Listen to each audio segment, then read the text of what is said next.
Lulutuin ko na nga itong mga pinadalang gulayin sa akin galing Mindoro. Mga bigay pa nga yan sa akin ng mga katutubong mangyan. Dahil hindi nga nakatikim si Mon nung niluto ko na kare-karing puso sa Mindoro, lulutuan ko na nga lang siya ulit dito. Medyo matrabaho nga lang din gawin itong kare-karing puso. O kasi kapag nagluluto ako nito ay talagang mapinong-mapino na nga yung pagkakahiwa sa kanya. Kaya naman kahit mangalay magtadtad ay sige lang. At tapos ko nga magtadtad ay sinimulan ko na nga din isang kutsa itong mga manok. Ilagyan ko na nga rin ng mga pampalasa katulad ng asin at saka paminta. Tinakpan ko nga muna hanggang sa magmantika nga itong mga karning manok. At nung lumabas na nga yung mga mantika, ay dito ko na nga rin iginisan yung sibuyas at saka bawang. At nung nagisa na nga yung mga sibuyas at bawang, inilagay ko na nga rin itong mga tinadtad kong puso. Isang-gisa ko nga lang yan ng ilang minuto at isinunod ko na rin ilagay itong pangalawang gata. At habang nagpapakulo pa naman ako, ay hinimay-himay ko na nga din muna itong mga nadala ko ding pako. Sobrang dami talaga ibinigay sa akin. At nung naiga na nga yung unang gata na nailagay ko, sinunod ko na nga rin itong pinakakakang gata. Nagdagdag na nga din ako ng konting paminta. At para naman sa dagdag pampalasa, naglagay na rin ako ng isang buong Knorr cubes. Papakuluan at iintayin na nga lang ulit natin niya maiga. At dahil gagawin ko nga pako salad, yung mga pako, ay naghiwa na nga rin ako ng mga kamatis. Hinawa-hiwa ko nga lang na maliliit na pahaba. At ganun nga din sa itlog na pula. Basta nga uuwi ako ng Mindoro ay lagi nga akong gumagawa nitong pako salad. Hindi nga ako nakapagawa nung umuwi kami kaya dito na nga lang din sa bahay. Dinala ko na nga lang yung mga pako. Balikan ko na nga ulit itong aking niluluto. Sakto na nga lang din na iga na nga din yung pinakagata. Ay na nga rin ako ng mga sili. Mas lalo nga sasarap itong ang kare-karing puso kapag ganyan nga maanghang-anghang. At ayan, tapos na nga ang aking pagpapakulo at luto na nga itong aking kare-karing puso. O paano, tara, kain na. Charot.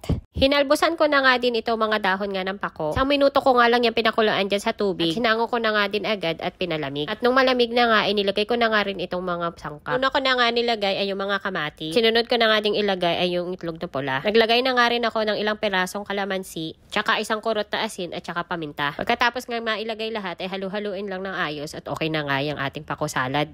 Kinabukasan, niluto ko na nga din itong mga gabi. At ayan nga, binalatan ko lang yung gabi, nilagyan ko ng mga pampalasa, asin, paminta, tsaka sibuyas at tsaka luya. At nilagay ko na nga rin yung pangalawang gata. Tinakpan at tsaka pinakuloan. At nung malambot na nga, sinunod ko na nga din ilagay itong mga dahon ng gabi. Yung mga dahon ng gabi ay nakuha ko nga lang yan doon sa tanim ko sa likod bahay namin. Isang perasong puno nga lang yun, pero gamit na gamit ko at lagi ko nga kinukuha ang dahon. Nilagay ko na nga rin itong pinakaunang gata. Papakuloan nga lang yan ulit hanggang sa malaya nga yung mga dahon. Prito na din pala ako ng tuyo at tsaka ng dilis at nilagay ko na nga rin dito. Kuluan ko na nga lang yan ulit ng ilang pang minuto hanggang sa maiga nga yung pinakagata. Gusto ko nga pag nagluluto ng ganitong ginataang gabi, yung kapit na nga yung pinakagata at malambot na nga yung pinakalaman. At ayan na nga, luto na ang aking ginataang gabi. Nako, tsak na naman mapaparami ang kain ko neto. At paano friends, yun lang muna sa isang araw ulit. Thank you for watching. Bye!